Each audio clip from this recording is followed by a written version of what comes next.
Start. The respondents entered appearance and filed written statement denying the material allegations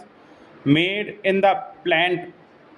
Leaving aside the order facts in the present case, we may state here that a specific defense taken by the respondents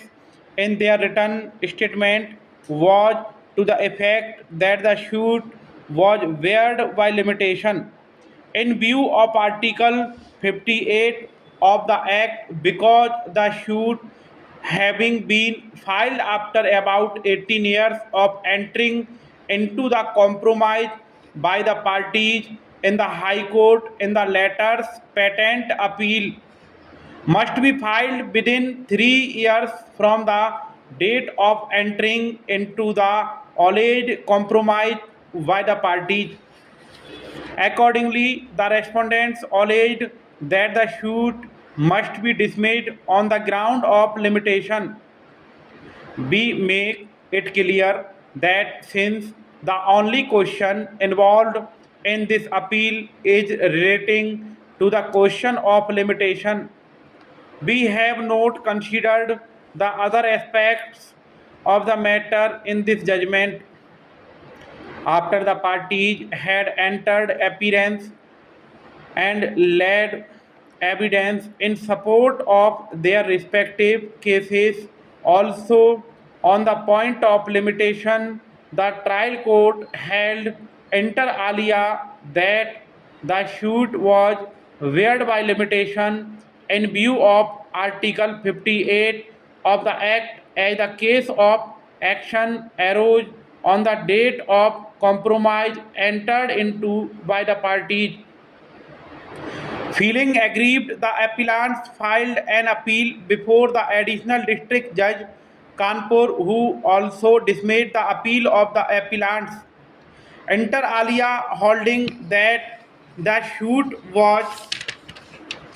barred by limitation. Consequent thereupon, the appellants approached the High Court in second appeal, and the High Court also dismissed the appeal, holding that under Article 58 of the Act, a declaratory suit must be filed within 3 years of arising the cause of action. For filing the suit,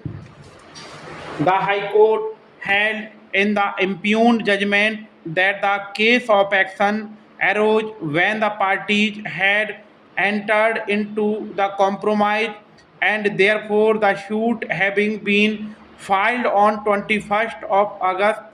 1990 was barred by time, since it was filed after 18 years from the date of the said compromise. As noted herein earlier, the only question therefore to be decided is whether the mere existence of an adverse entry in the revenue records had given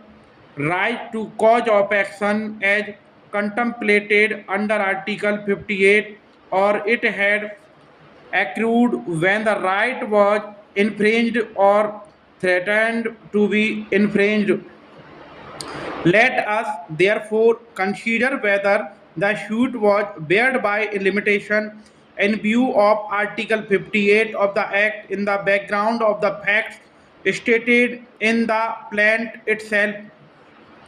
Article 58 of the Act clearly says that to obtain any other declaration, the limitation would be 3 years from the date when the right to sue first accrues. In support of the contention that the suit was filed within the period of limitation, the learned senior counsel appearing for the appellants before us submitted that there could be no right to sue until there is an accrual